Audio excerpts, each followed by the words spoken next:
नमो अरिहन्ताय नमो सिद्धाणं नमो आयर्याणं नमो वज्रायाणं नमो लोये सबसाहु।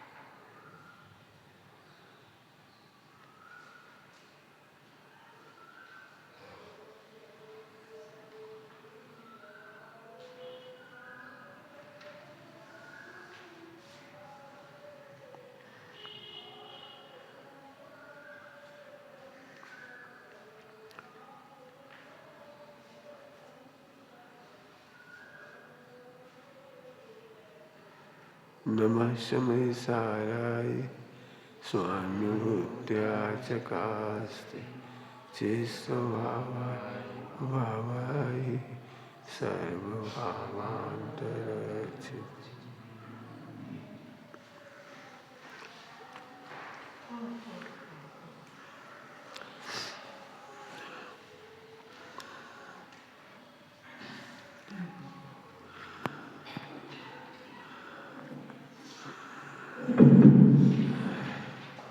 ऊपर एक लाइन आई इसी में, सो जो पढ़ा था पहले, अपनी योग्यता प्रतिभा को 20-25 वर्ष तक व्यवस्थित क्रम से विकसित करता है। मिल गया, सबसे ऊपर का है बुद्धि व्यवस्थित करता है। इस पेज पे पहली लाइन है, बुद्धि व्यवस्थित करता है ना। इसमें लिखा है वह स्वयं के दोषों को देखकर दूर करने वाले स्वभाव वाला होता है। क्या कह रहे हैं? वह स्वयं के दोषों को देखकर दूर करने के स्वभाव वाला होता है।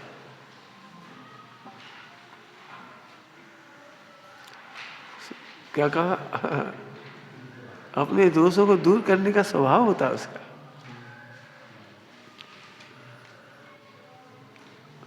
अपने दोषों को कैसे दूर करे, अपने दोषों से भिन्न कैसे देखें, एक लाइन बस, एक सूत्री कार्यक्रम होगा तो ये सब काम हो जाएगा, सारा काम हो जाएगा बस। मुझे भी जीवन में बचपन से प्रवचन सुने, छठी पांचवी से, पांचवी छठी से प्रवचन बहुत सुने, शिविर बहुत अटेंड किए, विदिशा में बहुत पढ़ाई होती थी। तो ऐसा समझ में आया, हम तो बच्चे थे, जिज्ञासु थे, धर्म करना चाहते थे, तो नाना प्रकार के लोग, उनकी गलती नहीं, नाना प्रकार के लोग, कोई कहता ध्यान करो, कोई कह रहा त्याग करो, कोई कह रहा यात्रा करो, कोई कह रहा रटो, कोई कह रहा पढ़ो, कोई कह रहा संस्कृत, कोई कह रहा प्राकृत, कोई कह रहा कमा के रख लो अपना फंड होगा वही काम आएगा। देखो अपना फंड काम आएगा कि गाय काम आएगा। ध्यान करो, ध्यान करने वाले शिविर भी देख लिए हमने, शास्त्री कर लो स्मारक में जाके, इस एक भी प्रलोभन नहीं है जो नहीं मिला। नहीं मिला कह रहे ना, पंडित साहब से मिले, हम बच गए बस। पंडित साहब से जितने प्रश्न पूछे उन्होंने एक ही उत्तर दिया, पहले में पहले निर्णय करो। ध्यान किसका करोगे, त्याग किसका करोगे, कैसे करोगे, त्याग की विधि तो बताओ। मोहराग देश को गाली देने से त्याग थोड़ी हो जाएगा।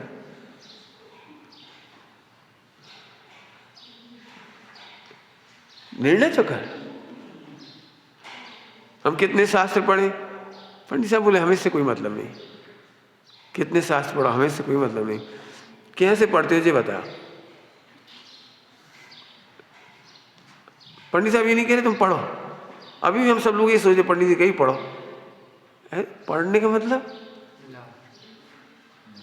पढ़ने का मतलब शब्द थोड़ी है। वो तो तुम पढ़ोगे, कभी पढ़ लोगे, और लोग भी पढ़ रहे। क्या लिखा है इसमें? जिस प्रकार का निरूपण आया है वैसे अपने परिणाम मिलाता चलो। तो मिलाते चलो पढ़ करके। यदि इसमें लिखा है भगवान आत्मा त्रिकाल शुद्ध है, तो तुम क्या समझे इस लाइन से? है कि होगा? नहीं बोलो मत, लगता है मैं लिख रहा है तुम्हें होगा लगता है। अभी दिख नहीं रहा, अभी धीरे धीरे दिखेगा, अभी तो बहुत पाप करें। अरे वहां कह रहे है। अब कितना डाइवर्ट होते हैं देखो आप। सब करके देख लिए प्रयोग, ध्यान जे वो सब पढ़ के भी देख लिया, त्याग करके भी देख लिया। मैंने इतने प्रायश्चित रखे थे अपने लिए गलतियों पर, तो आखिरकार मेरी मृत्यु ही हो जाती, इतने प्रायश्चित हो गए थे। नहीं मिटा सकते, एक ही रास्ता है, दूसरा कोई रास्ता नहीं। आप अभी भी कोई सी चर्चा करके देख लेना, आपको नए नए रास्ते बताने वाले मिलेंगे। ध्यान किसका करोगे? निर्णय तो करो। अहम किस में करोगे? निर्णय तो करो। तीन लोग का सर्वोत्कृष्ट है, निर्णय तो करो। इसमें कोई कमी नहीं है, ये निर्णय तो करो। हमें कुछ नहीं चाहिए, गुणस्थान मार्गस्थान की कमी नहीं है, निर्णय तो करो। जिसके जानने पर सब जानने में आ जाता है, निर्णय तो करो। अब पढ़ो, कैसे पढ़ो? इस पढ़ो, हम तो कह रहे पढ़ो। पढ़ने का अर्थ क्या होता है? निर्णय करना। पढ़ना कोरा थोड़ी होता है, शब्द पढ़ ली तो 2 घंटा रोज पढ़ते, 1 घंटा रोज पढ़ते, आधा घंटा रोज पढ़ते। ऐसे बहुत सारे लोग हैं, उनके स्वाध्याय का नियम है तो पढ़ते हैं, बस समझ में कितना आया पता नहीं। टोडरमल जी साहब ने क्या लिखा है? निर्धार तो कुछ है नहीं। पढ़ता है तो पढ़ लेता, निर्धार तो कुछ है नहीं। निर्धार निर्णय करो। पंडित साहब ने रचना में लिख दिया, निर्णय में उपयोग लगाना ही पहला पुरुषार्थ है। अभी बेटे जी मैं समझू हम तो भी टोक रहे हैं, कुछ कर रहे, हम तो पंडित साहब जो कह रहे हैं वो भी हम आपको बताए। अभी भी हमारा उपयोग इसमें लग जाएगा। इन जैसी क्रिया कैसे कर लें, इन जैसे त्याग कैसे हो जाए, इन जैसे सोने कैसे लगे, इन जैसे बैठने कैसे लगे, इन जैसे हमारे प्रवचन कैसे होने लगे। बस ब्रह्मचर्य काय के लिए लिया जाता है? अपने को समस्त दोषों से रहित करने के लिए। तो व्यवस्थित होकर पढ़ो। इसलिए पंडित साहब हमेशा कहते रहे 5 साल व्यवस्थित पढ़ो। केवल पढ़ो, जल्दी सुनो, प्रवचन करने चलेंगे। सोने के घड़ा मत बनो, मिट्टी का घड़ा बनो। एक बूंद पानी आया पी गया, दूसरा आया पी गया, तब तक पीता रहा मिट्टी का घड़ा जब तक तृप्त नहीं हो गया। जब तक तृप्त नहीं हो फिर भरना शुरू हो गया, भरने के बाद निकलना शुरू हो गया। प्रवचन करना किसे कहते हैं मालूम? परिपूर्ण भर जाने के बाद जो उफनता है उसका नाम प्रवचन है। उफनता है वो। हम हमारी स्थिति क्या पता, जैसे घर में तपेली में दूध होता है ना, तो ऐसे ऐसे देते हैं, ऐसे समझ गए, झुका झुका के, झुका झुका के। मिथ्या दृष्टि दूसरों को झुका के देता है, झुका के मैंने झुक के देता है। केवली भगवान ऐसे देते हैं, परिपूर्ण भर गए, अब तपेली में से उफन आओ, तपेली में से उफन आओ, अब उफन आओ, उफन आओ, तपेली ऐसी नहीं झुकी। यशोधर महाराज बोले कुछ नहीं थे, वो प्रभाव न हो गई। चेलना खूब नम्रीभूत होकर ऐसे ऐसे कर रही थी तपेली को, नम्रीभूत होकर के पति को समझाने के लिए, नहीं समझा पाई और वे कुछ नहीं बोले, हो गए। मानिस हमको देखते से ही हो गए।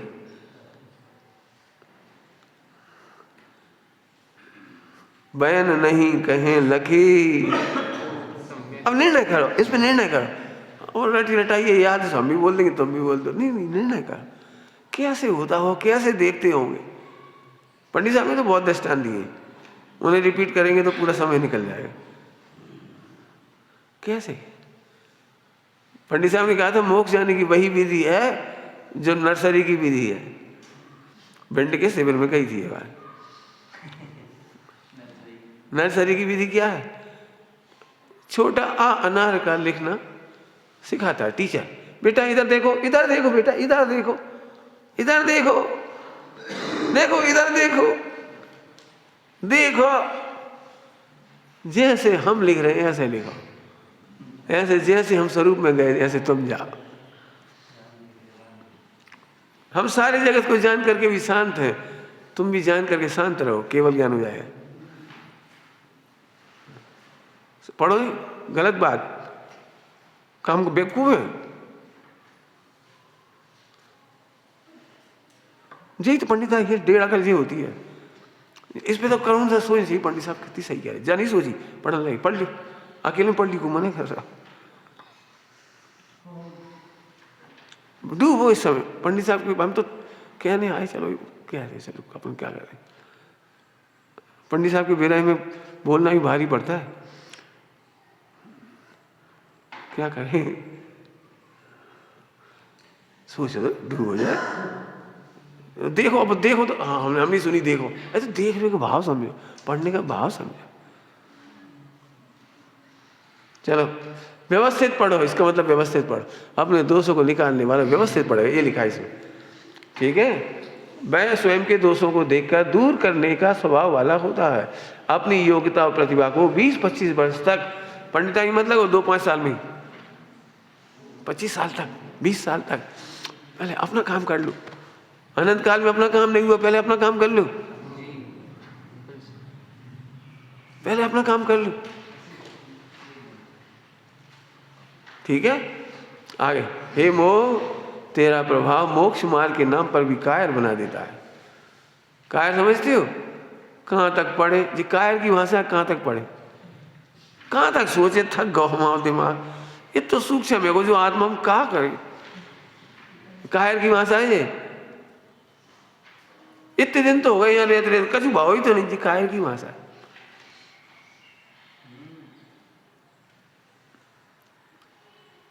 कायर, कायर समझिए, घबरा रहा है, हमारी बस की नहीं।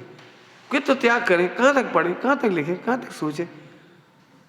हम तुम सब जनों को एक शिकायत हो सकती, हम पंडित साहब जैसा क्षोभ संभाल लेते हैं नहीं, हम पंडित साहब जैसे गुणस्थान वाले तो हैं नहीं। हम कह रहे पंडित साहब तो छोड़ो, तुम सर्वज्ञ भगवान के समान दृष्टि वाले हो। जहां से समानता है वहां से देखो ना, वे तो सर्वज्ञ के समान दृष्टि वाले, तो वे भी है तो तुम भी तो हो सकते हो। जी क्यों सोच रहे हैं हमारी बुद्धि नहीं, क्षोभ सब नहीं। जिनको कायर बनना है वे ऐसी बातें करती। युद्ध के मैदान में जाना है तो कहा भाई आधा घंटा लड़ाई चलेगी कि 1 घंटा, पहले ही पूछ रहा है वो आदमी। 1 घंटा चले तो हम चल सकते, फिर हमारे हाथ दुखन लगत। युद्ध के मैदान में तलवार 35-40 किलो कितने की हो, 60 किलो की, सबकी अलग अलग होती है। आप जरा 5 मिनट डंडा घुमाओ, सोचो भर जाए, 5 मिनट डंडा घुमाओ जो भर जाए, और तलवार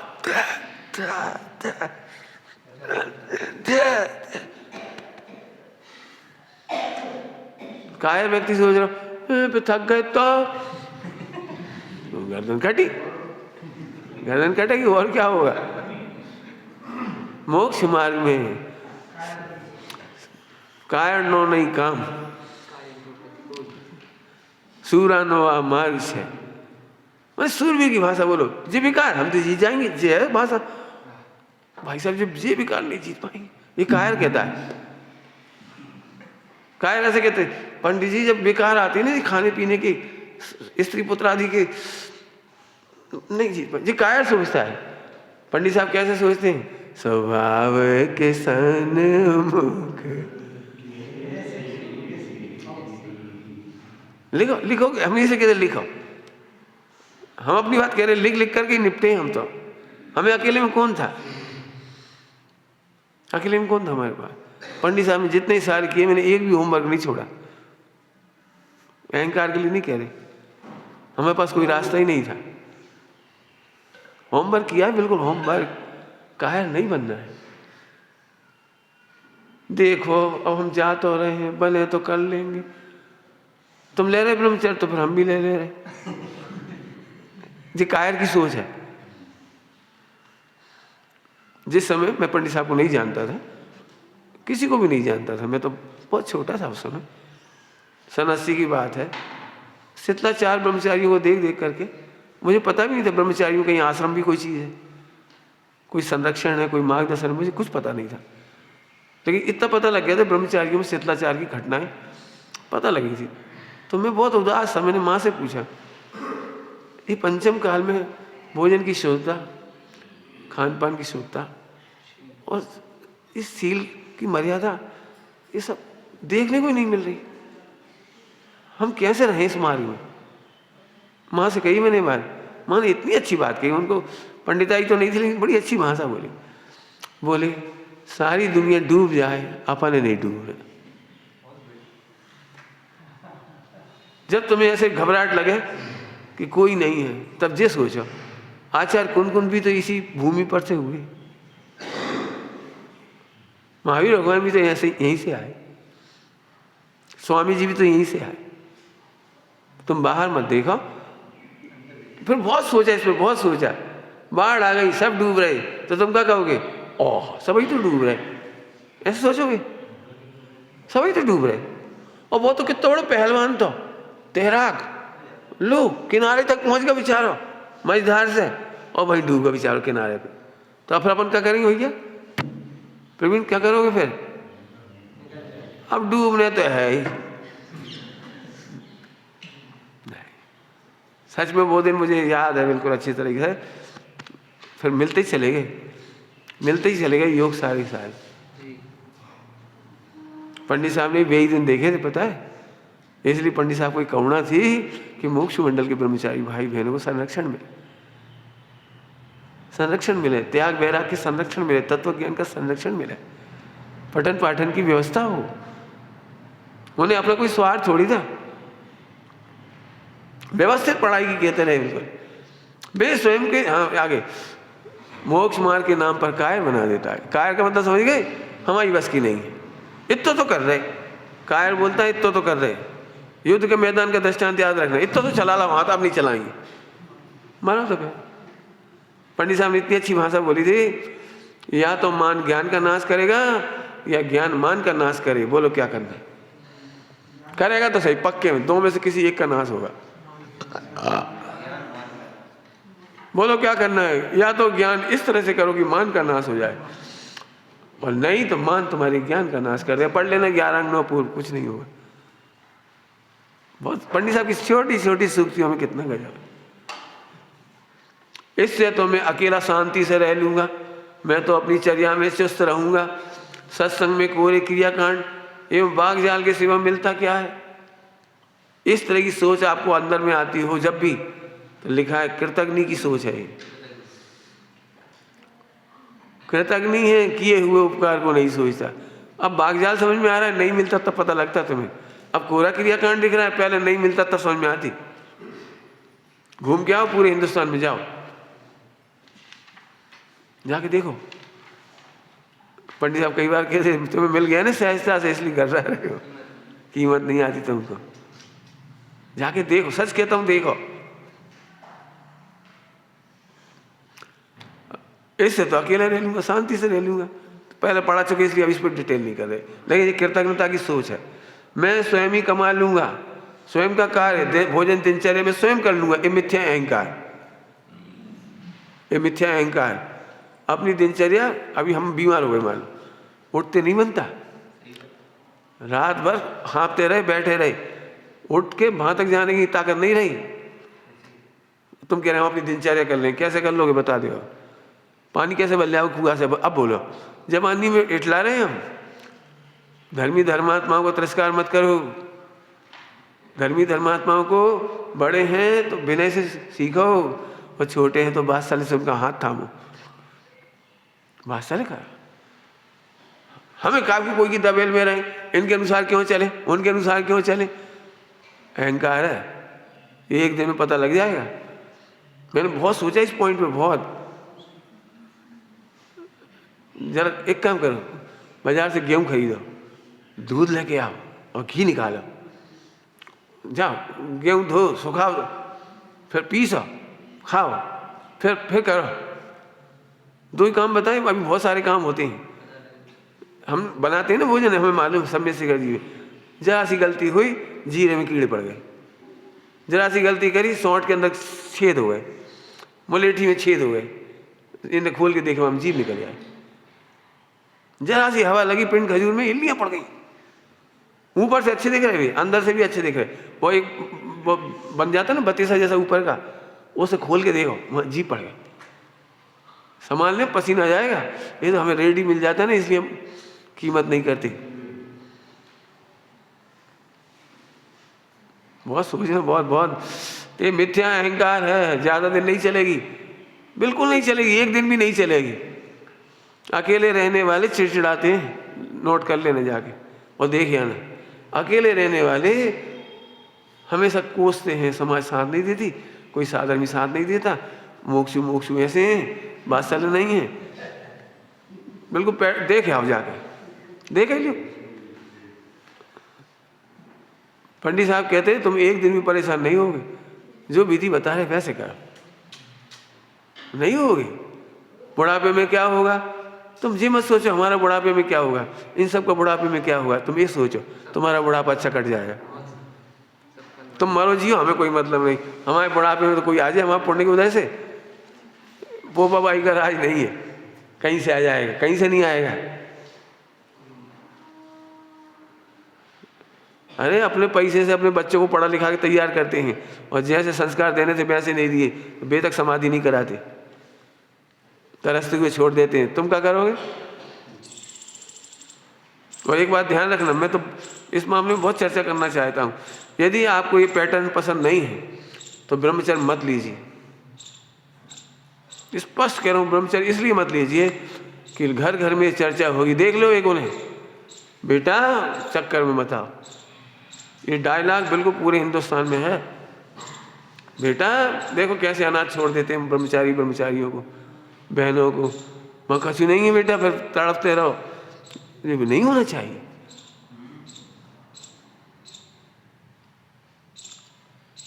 आचार्य कुंकुम स्वामी की माँ ने कहा, बेटा तुम्हारी वृद्धावस्था में क्या होगा? उसने इतना बढ़िया जवाब दिया, माँ आज तक तो किसी भी साधु संघ में, आचार्य संघ में कुमरण होते नहीं सुना। क्या बोले? आज तक किसी का कुमरण होते नहीं। आचार्यों के संग में, गुरु के सानिध्य में किसी का कुमरण आज तक तो सुना नहीं। और मैं उन्हीं के आज्ञानुवर्ती रहूंगा तो मेरा कुमरण क्यों होगा? माता, यहाँ तो एक ही माता है, पिताजी हैं, आप ही की करुणा है। आपको तो कदाचित स्वार्थ भी हो सकता है, मोह जनित, लेकिन वे तो माता पिता से भी बढ़कर है। वे मेरा बुरा कैसे देखेंगे? बहुत लिखा है, बहुत अच्छा लिखा है, उसमें पढ़ लेना। चलो आगे चलते हैं।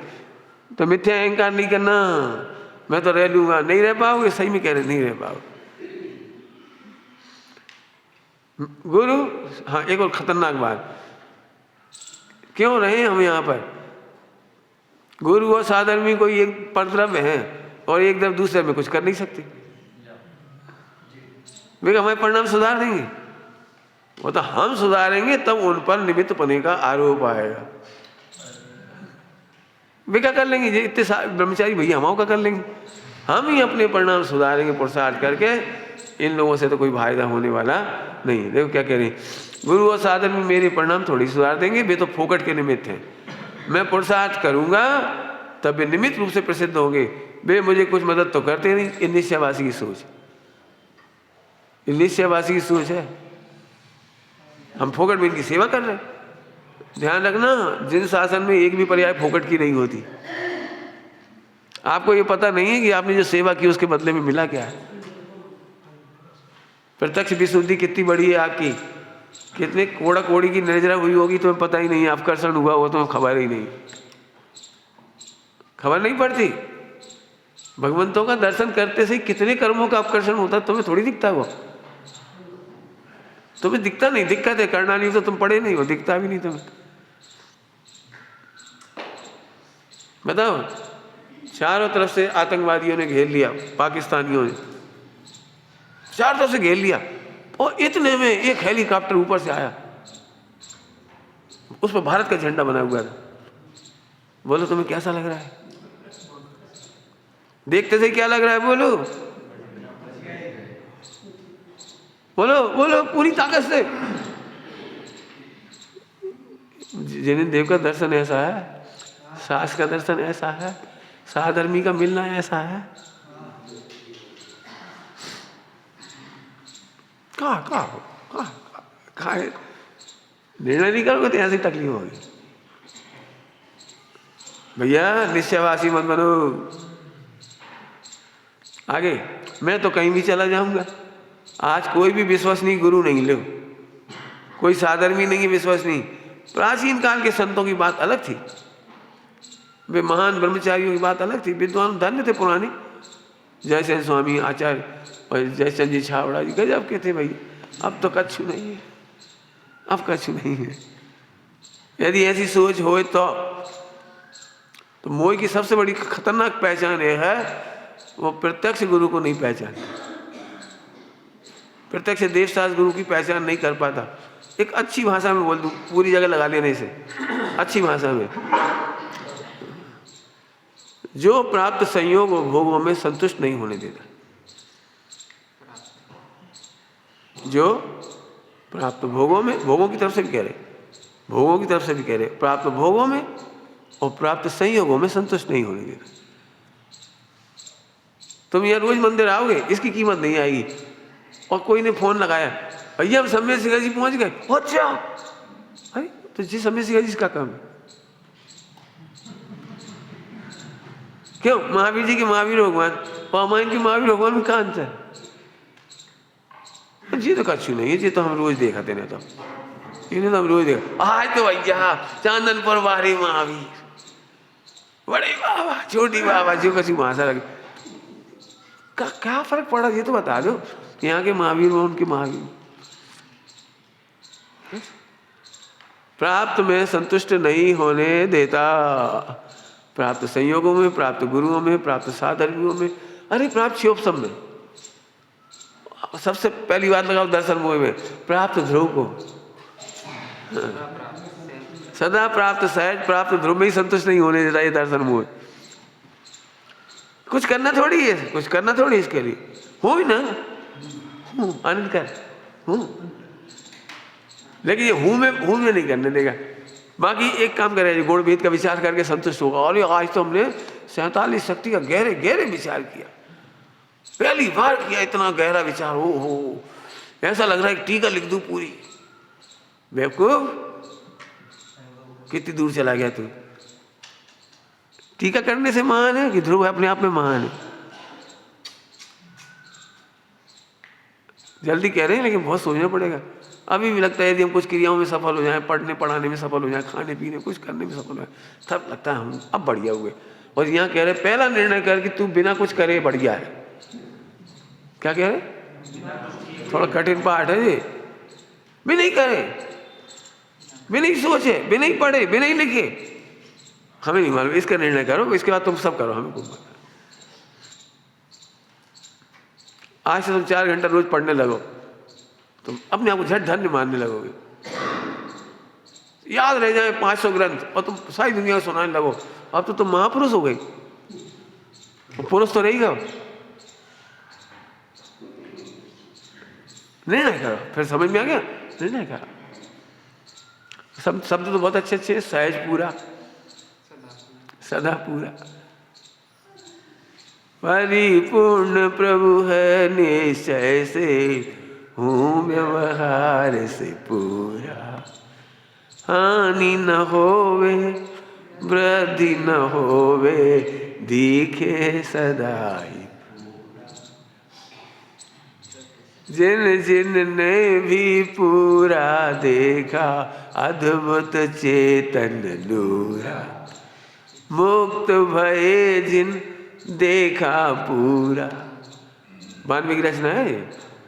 हाँ, बहुत पुरानी रचना है, हो सकता है उससे पहले की हो। हमने तो पंडित साहब से उस समय सुनी थी। सदा काल प्रभु पूरा, सब प्रकार से भव भव में भ्रमते दुख पाया, जिन नहीं देखा पूरा। द्रव्य से पूरा, क्षेत्र से पूरा, काल भाव से पूरा। और लगे सब दूरा। कैसी कैसी मस्ती करी होगी। ठीक ठीक है, हम भी पढ़ लेंगे, हम भी पढ़ लेंगे। अरे पढ़ो कि मत पढ़ो, निर्णय तो करो।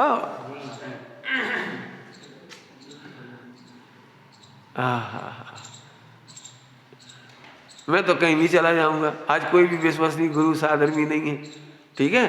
तो इसमें है औदिक भाव का अज्ञान, तुम्हें औदिक भाव का ज्ञान नहीं है। अब जो पाठ तो 1 घंटे का हो गया जी, ध्यान रखना।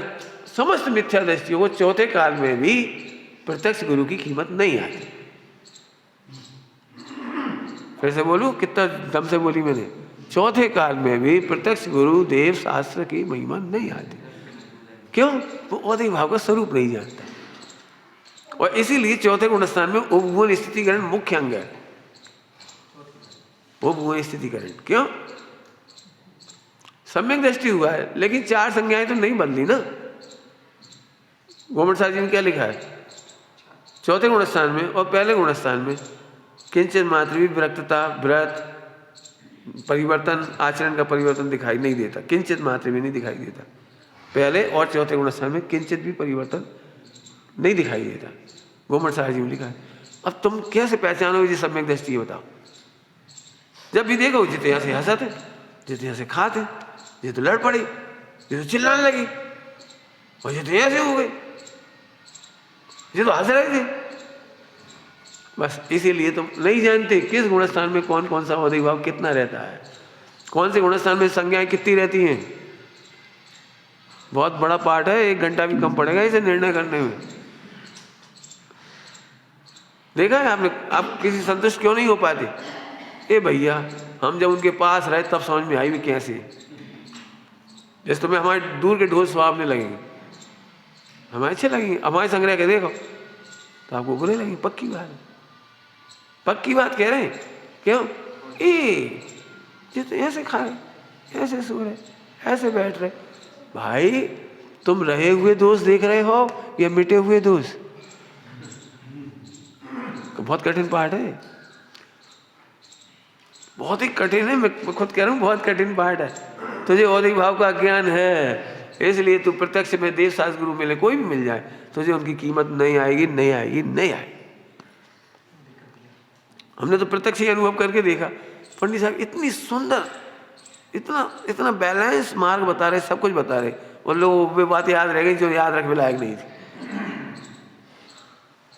पंडित साहब बोले, बेटा तुम सब जने कहते हो कि हमें क्रोध आता है, तो क्रोध की परिभाषा ही नहीं मालूम तुम लोगों को। तुम्हें पता ही नहीं क्रोध किसको कहते हैं, चाहे विद्वान हो चाहे कोई हो। आंख बंद करके बोले गुस्सा बहुत आती है।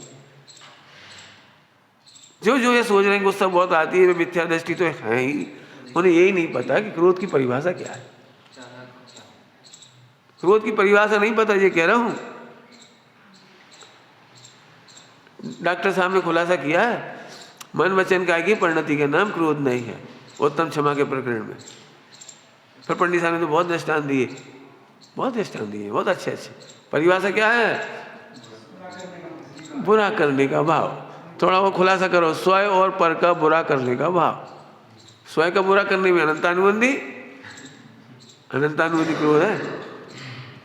स्वयं का बुरा और पर का बुरा कर रहे हैं, भाव हिंसा आदि, तो अपना ही बुरा होता है, दूसरे का भी निमित्त हो जाता है, निमित्त होता है वो। ध्यान रखना, बुरा तो क्या करेगा कोई, तो अपनी भाव से दुखी हो गए। अब बताओ, औदिक भाव नहीं पहचान पाओगे तो कदम कदम पे घटिया बातें याद रहेंगी। मैं तो एक ही बात कहता हूँ, कोई तुम्हें 100 करोड़ का रत्न दे और एक इतनी सी ऐसे कर दे, तो तुम क्या याद रखोगे? ऐसे कर दे, ओ उनमें मैं चाटा मारता हूँ, चूल्हे में जाइए, हमें नहीं चाहिए। बोलो बोलो क्या करोगे? तुम्हें नहीं मालूम अतीन्द्रिय ज्ञान रत्नत्रय देने वाला कौन है, उनकी कीमत क्या है। स्वानुभूति बताने, मार्ग बताने वाले देने में निमित्त कौन है, उनकी कीमत नहीं पता तुम। छोटी छोटी बात है ऐसा, ऐसा। ध्यान रखना, तुम दूसरों को नहीं नाप पा रहे, तुम्हें कौन नापेगा फिर? अब सबको इस बात का दुख है, समाज हमारी कदर नहीं करती। क्यों, तुम्हें क्यों लग रहा है? अब तुम भी शांत रहो ना, अब तुम भी वैसे ही खाओ पियो जैसे तुम लोगों को बुरा ना लगे। हमारी गलती छोड़ दो, तो तुम्हारी गलती का सबकी छोड़ो भाई। बहुत कम में कह रहे हैं, बहुत बड़ा पार्ट है औदय भाव का ज्ञान। ध्यान रखना, जिनसे आप माइक पर प्रभावित होते हो, मोबाइल पर प्रभावित होते हो, ऑनलाइन प्रभावित होते हो, उनके निकट बैठने के बाद डॉक्टर साहब ने बहुत अच्छी एक बात कही थी, सारा जगत मुझे अच्छे पुरुष की, महापुरुष की उपाधि दे सकता है, मेरी पत्नी दे तब है बात, है ना, कहा था ना। उन्होंने कहा था सबसे महापुरुष वे होते हैं जिनकी पत्नी उनका आदर करे, निकटवर्ती होती है, वो सब देखती है। हाउ जी, अब देखना सारी पब्लिक खुश होगी, लेकिन पंडितानी खुश नहीं होती। पंडितानी बिल्कुल शांत रहती है, हमें सब पता है। वो ना क्या करेगा प्रभु, ये बहुत बड़ा पाठ है। किसी के पास रहो, उनके औदे दोष मत देखो, पारिणामिक भाव देखो। बहुत पुरुषार्थ का पाठ है। हाँ, और अनंत अनुबंधी मिटा, हमें क्या तकलीफ? हमारे पास भी रोज आती प्रॉब्लम, पूछो हमें सलाह कहाँ से देते, मतलब जो सुझाव देते वो यहीं से देते। नहीं बेटा कोई बात नहीं, कोई हो जाए, अपन ने क्या करना, आ जाए। चलो अब विचार करना, खूब मेहनत पड़ेगी, इसमें तो पढ़ना पड़ेगा आपको। मेरा दुर्भाग्य है, पंचम काल है, सत्संग का अभाव है, क्या कर सकता हूँ। यह हताश ब्रह्मचारी का लक्षण है। सौभाग्य का अज्ञान ये दुर्भाग्यशाली नहीं है, ऐसे सौभाग्य का अज्ञान है। पंडित साहब ने कैलकुलेट करके बताया, बेटा तुम्हें पता नहीं तुम्हें कितना सौभाग्य है, तुम दुर्भाग्यशाली नहीं हो, अपने सौभाग्य को पहचान नहीं रहे हो, ये दुर्भाग्य। क्या कहा? तुम दुर्भाग्यशाली नहीं हो, तुम सौभाग्य को समझ नहीं पा रहे हो, ये दुर्भाग्य। बहुत बड़ी चर्चा होगी यदि करेंगे तो, अब करना आप लोग, हम क्या करेंगे अभी तक। अविवेकी अविवेकी अविवेकी, ध्यान रखना, शिकायतें करने से और दूसरों पे आक्षेप कर देने से रास्ता नहीं मिलता। क्या कहा? शिकायतें करने से, आक्षेप कर देने से रास्ता नहीं मिलता। अपन तो सब मिलके ये सोचो रास्ता कैसे निकला है, ये सोचो रास्ता कैसे निकला है। वो कोई नहीं है, कोई मान में तैयार नहीं, कोई बैठ में तैयार नहीं, कोई कर में तैयार नहीं, सब अपनी अपनी तान रहे, हम चले। देखा देखिए तुम कहाँ चले तन के, अरे कोई ऐसा लगता है हमारे अनुसार चले तो हम अभी सलाह दे रहे सबको। अरे तुम किसी को किसी के अनुसार क्यों परिणमित कराना चाहते? हम शांत और सहज रहेंगे, बस हो गया काम। हम तो फिर कह रहे भैया क्यों सम्यक दृष्टि और पंचगुण स्थान वृत्ति कितनी होती, कितने होते हैं, कितने हो, कितने होंगे अभी मनुष्य यही भारत में? हाँ भारत में 2.5 दीप नहीं कह रहे, 700 करोड़ कितने होंगे? तब काहे को अपेक्षा करना जैसा हो जाए। 13 करोड़ होते हैं पंचगुण स्थान वृत्ति, 700 करोड़ में 13 करोड़ कितने परसेंट भाई? हिसाब लगा भाई। 700 करोड़ में से यदि 7 करोड़ हो जाती तो 10% होती। हाँ 2% से भी कम है ना, कम ही हुआ ना। तो कितना कम हुआ ये सोचो तो, मैंने 100 सम्यक दृष्टि होंगे तो 1.5 पौने 2 पंचगुण स्थान वृत्ति निकलेंगे। सब काहे हुआ अपेक्षा कर रहे, लगे रहो इस मार्ग में, लगे रहो, सबके परिणाम बदलेंगे। और हम अपने में अलर्ट हैं, हम अपना काम तो नहीं छोड़ेंगे, तुम जानो। इसीलिए हमने कहा था संकलेश हम तो नहीं करेंगे, हम तो ध्वज नहीं फेंकेंगे, सुबह की भाषा में हीरा हम तो नहीं फेंकेंगे। बड़ी मुश्किल से हाथ आया, हम क्यों छोड़ दें? ठीक है, बहुत खतरनाक पॉइंट है। अगला देखो, मैं कम गुण वालों की परिचर्या क्यों करूं? समाज का कर्तव्य है कि मुझे संतुष्ट रखें, साधारण वात्सल्य का परिचय दें और पुण्य कमाए, समाज वाले पुण्य कमाए। अब हम अधिक गुण वाले हैं, इनके बीच में अपनी जिंदगी खराब काहे करें? आज हम अधिक गुण वाले हैं, पूरे देश में कितनी जरूरत है हमारी, हम पूरे देश में कितना प्रवचन करेंगे, कितने लोगों को धर्म में लगा देंगे, इनके साथ काहू माथा खराब करें? नहीं, बहुत खतरनाक पॉइंट है।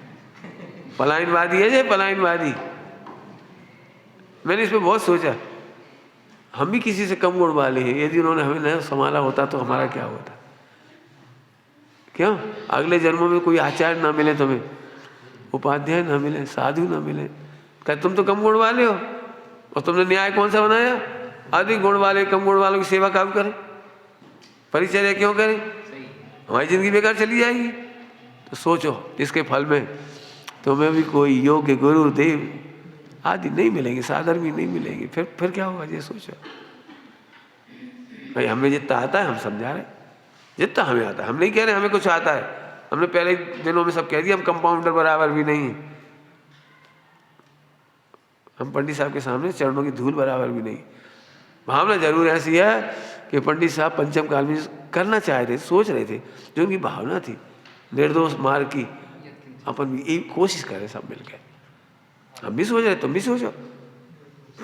अब सोचने नहीं तो भाई साहब तो अपनी खींच रहे, सोनू भैया अपनी खींच रहे, अपनी खींच, अरे कोई नहीं खींच रहा, एक भी माई का लाल नहीं खींच सकता। पता है भवितव्य के अनुसार ही सब नियोग बनते।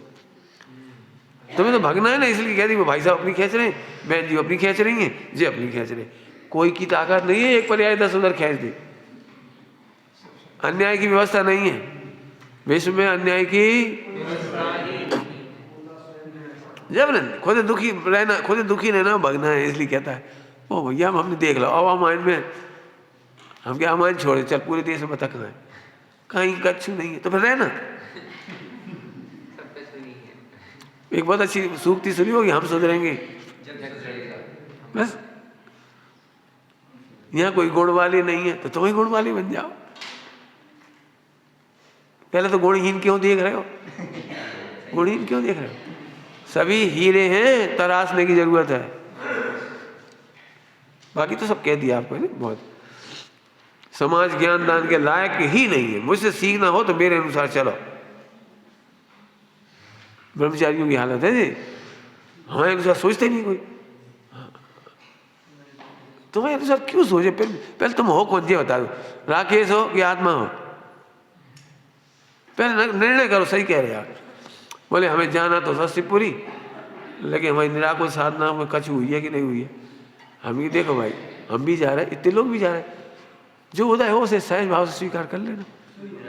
नहीं फिर हमारे विकल्प खराब हो जाते हैं, कोई समझने की गुंजाइश हो तो चले, तुम ही समझने की गुंजाइश कर लेना तो सब समझ लेंगे। क्या करो बता? आपको लगता है हम परदेश में खूब जा रहे हैं तो कौन हलवा पूड़ी और खीर पूड़ी खा रहेगा? जो होता है उसमें सहज भाव से रहते हैं। नहीं मेरी व्यवस्था ऐसी होनी चाहिए। हम सबसे कहते बेटे यदि उग्र हो गए तो उग्रता चली जाएगी, नहीं टिकेगी आपकी। उग्र होना कोई रास्ता नहीं, अपना उदय प्रमाण है जो मेरे सहज भाव से रहा। हम अपनी व्यवस्था लेने देखने आए, भोगने आए कि व्यवस्था में सहयोग करने आए?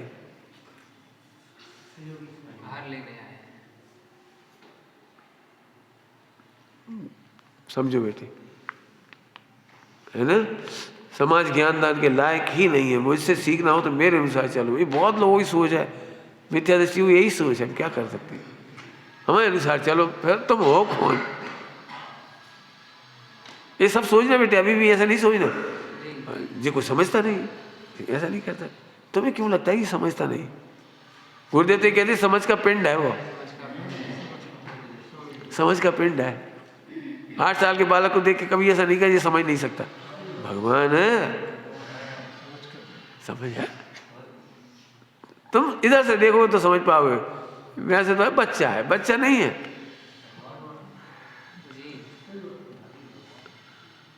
ये तो बहुत सोचना, ये अहंकार कह रहा है मेरे अनुसार चलो।